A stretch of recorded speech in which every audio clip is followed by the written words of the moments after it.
Esse é o podcast Pesca Consciência.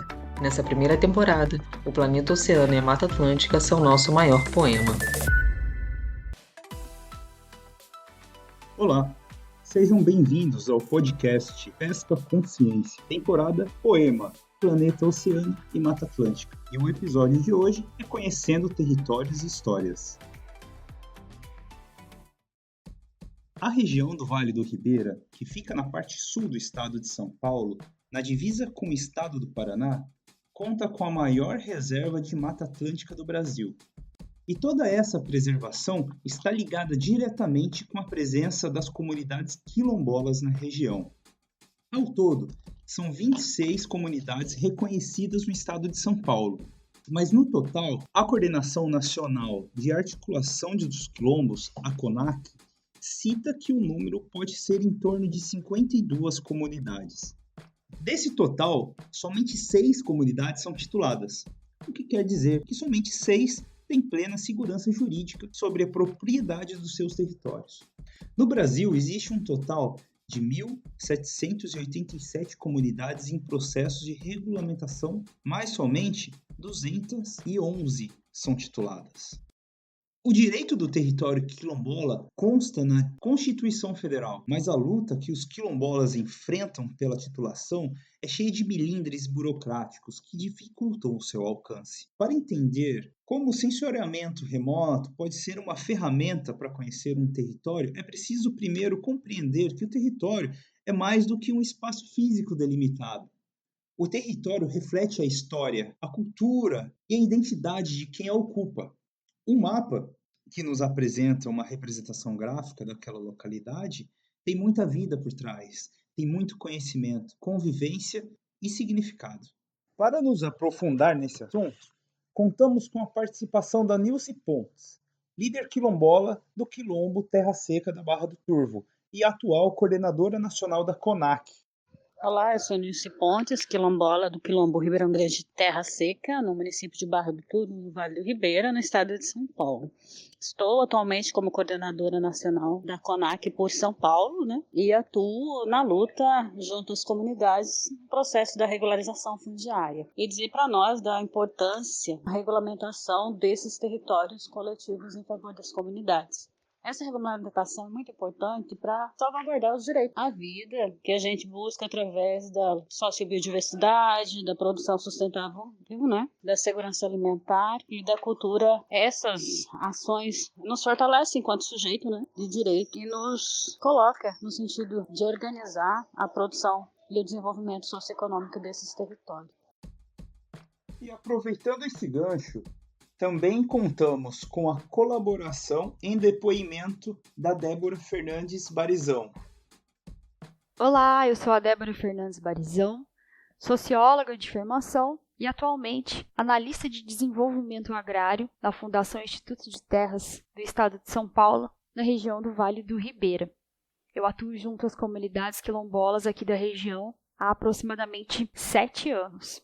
Por mais que a pauta quilombola na formulação das políticas públicas seja de uma relevância incontestável, já que se trata de uma reparação histórica por parte do Estado brasileiro para com o povo negro, a gente precisa apontar que a devida concretização dessas ações propostas, dessas políticas formuladas, na realidade ela vai enfrentar inúmeros desafios. Isso porque cada território vai apresentar particularidades históricas, contextos sociais únicos, demandas próprias. Somado a isso tudo, existem questões legais que envolvem a situação dominial das terras nos quais essas comunidades estão localizadas e que por vezes elas vão ocasionar entraves à devida regularização fundiária.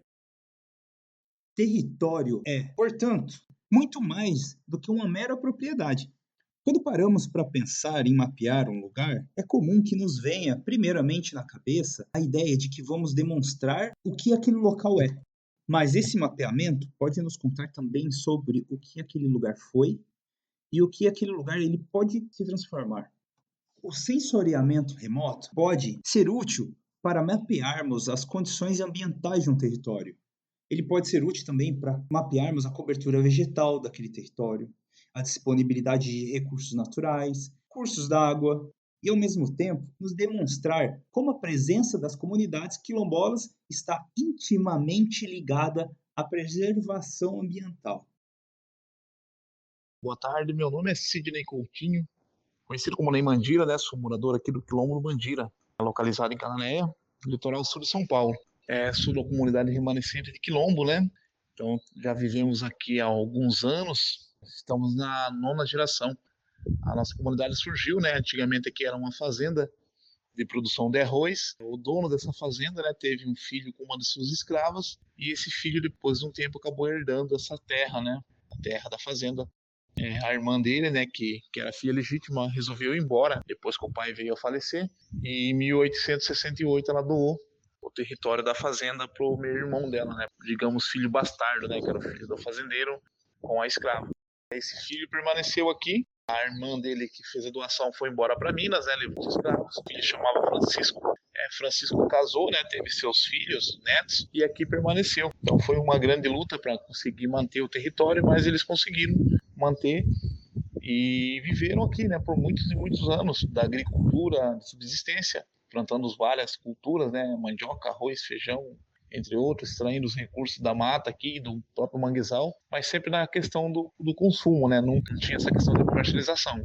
Isso ocorreu basicamente até o final da década de 60, quando em 69 foi criado aqui em cima da comunidade, né? Na área que o pessoal plantava, foi criado o Parque Estadual do Jacupiranga, onde trouxe um monte de regra, né? Um monte de normas, onde a comunidade não poderia mais executar as atividades que ali faziam, desde a parte de extrativismo de recursos da mata, quanto a parte de cultura da agricultura. Com isso, eles tiveram uma perca muito grande, né? Eles perderam, meio que o Estado criminalizou o modo de vida do pessoal daqui, né? Não só daqui, mas em várias outras comunidades tradicionais. Mas no nosso caso ocorreu isso. Assim, já veio especulações de compra, né, de uma parte do território. Então teve algumas pessoas que aceitaram fazer essa venda, né, uma venda muito contestada até, né, hoje, por questões de reconhecimento, uma venda que talvez não seja legal, mas ocorreu, uma grande parcela do território foi vendido. Quem não quis vender teve que recuar, né, sair dentro da área do parque, e a comunidade se estabeleceu onde nós estamos hoje, né, numa área onde onde a comunidade está na encosta da Serra do Mandira. Aqui, isso ocorreu no final da década de 60, né, de 69. Então, em 70, basicamente, a comunidade passou a ter na ostra a única fonte de renda, no caso, né, a única fonte geradora de renda. Começamos a trabalhar com extrativismo. Porém, esse extrativismo ele veio de uma questão mais predatória, né, porque nós éramos obrigados a extrair em grande quantidade para tirar o nosso sustento. Foi aí que, 20 anos depois, com o recurso quase que esgotando, a gente começou a fazer os viveiros de engorda, com parceria. E assim, a gente passou a ver o manguezal, né, principalmente o ecossistema do manguezal, que está dentro do estuário, a importância de se preservar o manguezal. Quando se coloca em perspectiva o papel que os povos e comunidades tradicionais desempenham na preservação ambiental, podemos refletir sobre as diferenças de ocupação territorial.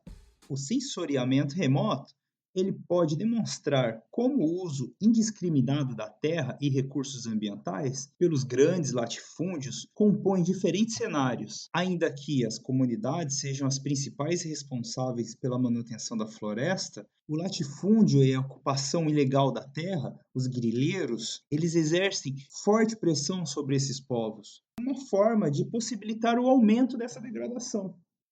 Agora, pare para pensar no tamanho do Brasil, na variedade de formas de ocupação desse território.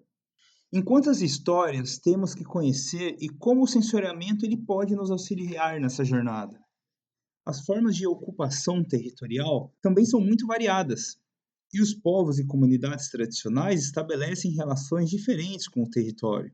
Em alguns casos, a propriedade individual tem menos importância do que o uso coletivo.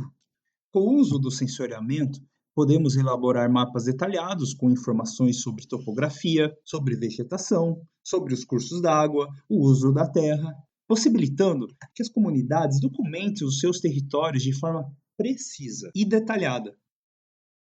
Por exemplo, o NDVI significa o Índice de Vegetação por Diferença Normalizada. Ele é um indicador usado em sensoriamento remoto para avaliar a saúde e a cobertura vegetal em uma determinada área. Ele é calculado a partir de informações de reflectância da luz visível e infravermelha capturadas por sensores remotos. O NDVI é uma das ferramentas mais utilizadas na análise de áreas verdes e pode auxiliar no conhecimento territorial quilombola de diversas maneiras, de forma a monitorar a saúde e a extensão da cobertura vegetal das terras. Isso é particularmente importante para comunidades que dependem da vegetação para subsistência, como caça, coleta, agricultura e o uso de plantas medicinais.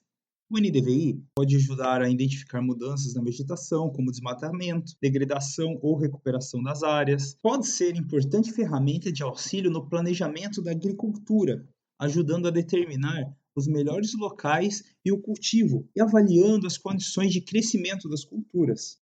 O uso do sensoriamento remoto pode ajudar as comunidades quilombolas a documentar o uso das suas terras, o que pode ser útil na defesa dos seus direitos legais. Se as comunidades quilombolas estiverem envolvidas em projetos de conservação e desenvolvimento sustentável, o NDVI pode ser uma ferramenta valiosa para monitorar o progresso e avaliar os impactos desses projetos em seus territórios. É uma ferramenta eficaz para compartilhar informações com órgãos governamentais, organizações não governamentais e outras partes interessadas, demonstrando o valor e a importância dos territórios quilombolas. O uso do sensoriamento remoto pode auxiliar para compor a rica história dos territórios com usos da oralidade. O geoprocessamento pode ser usado para mapear locais de interesse cultural, como locais de rituais, cemitérios, áreas de plantio tradicional e locais históricos na terra do território quilombola. É possível fazer um entrelace de histórias com dados geoespaciais, demonstrando como eventos históricos ou lendas se relacionam com a geografia do território em si.